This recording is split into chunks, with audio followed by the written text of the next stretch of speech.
This is John Michael Grogan with Advancing Your World. Once I was young. Dr. John Michael Grogan is a worldwide best-selling author and speaker. In this podcast, Advancing Your World, Dr. John Michael will help you position yourself for success by achieving greater purpose, significance, and exceptionalism. Now, here's Dr. John Michael Grogan. Once I was young, now I am old, and never have I seen my seed begging in the streets. This is taken from Psalm 37:25 in the Bible. King David, the same David that as a young shepherd boy slew the mighty Philistine giant Goliath. Most of us are familiar with that biblical story.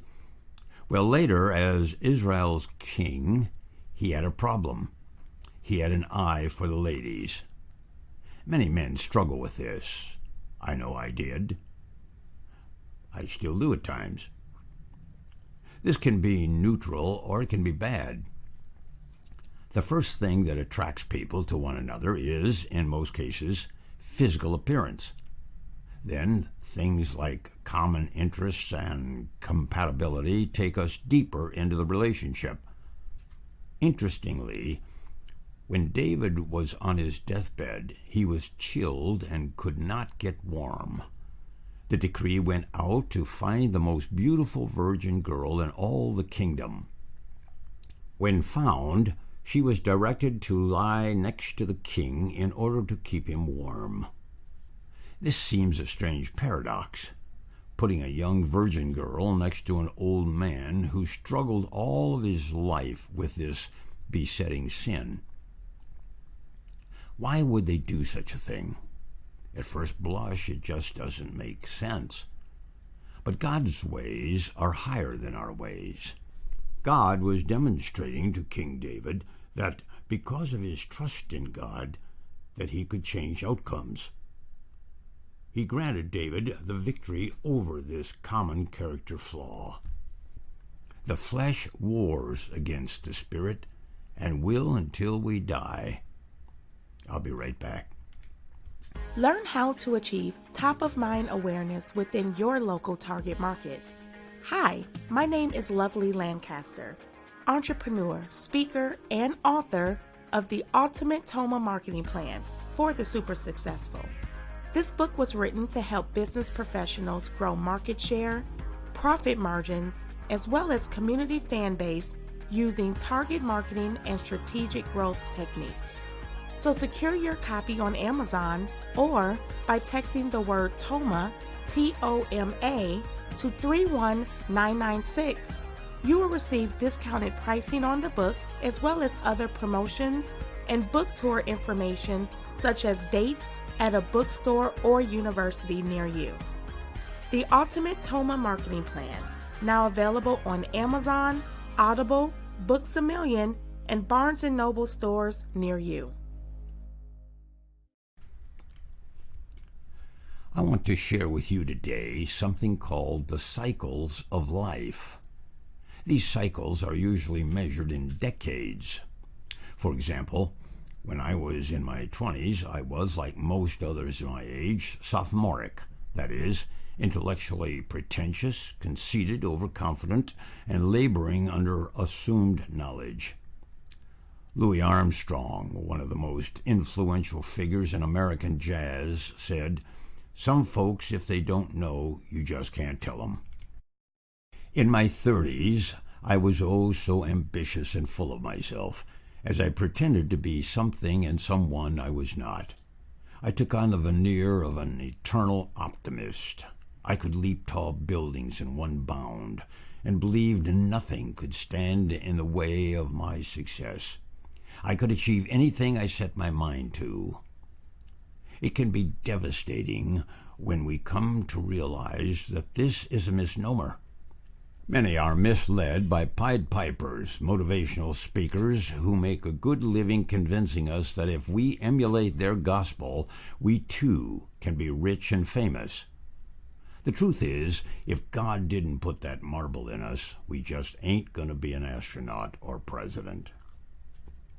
How I struggled in my 40s when I realized this.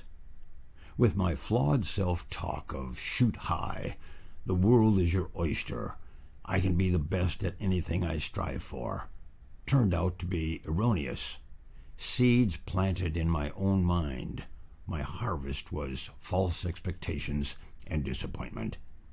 Shakespeare's Cassius was right when he said, "The fault, dear Brutus, is not in our stars, but in ourselves."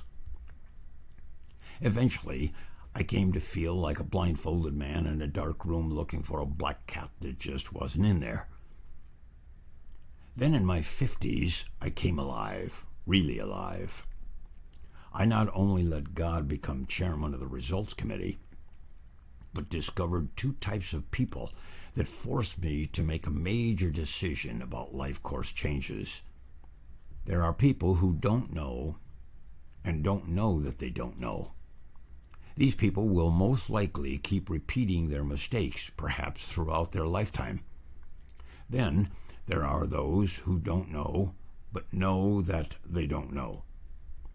If they're serious people, this will prompt them to search for truth and meaning. The foundation of our mental and emotional stability rests on knowing ultimate truth.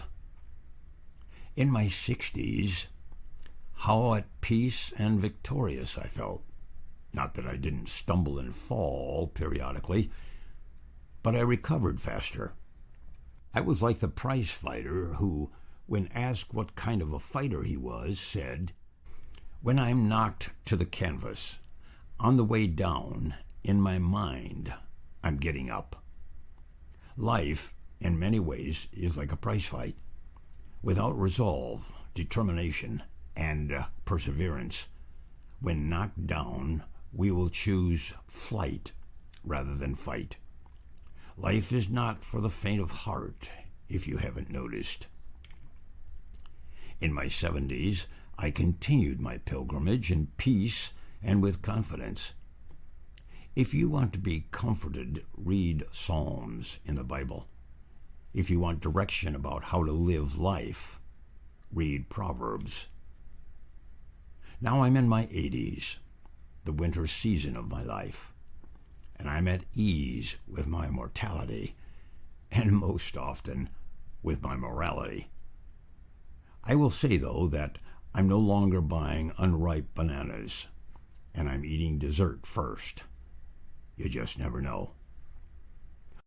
This is John Michael Grogan saying, be strong, be bold, be courageous. And remember, people would rather hear the truth than flattery.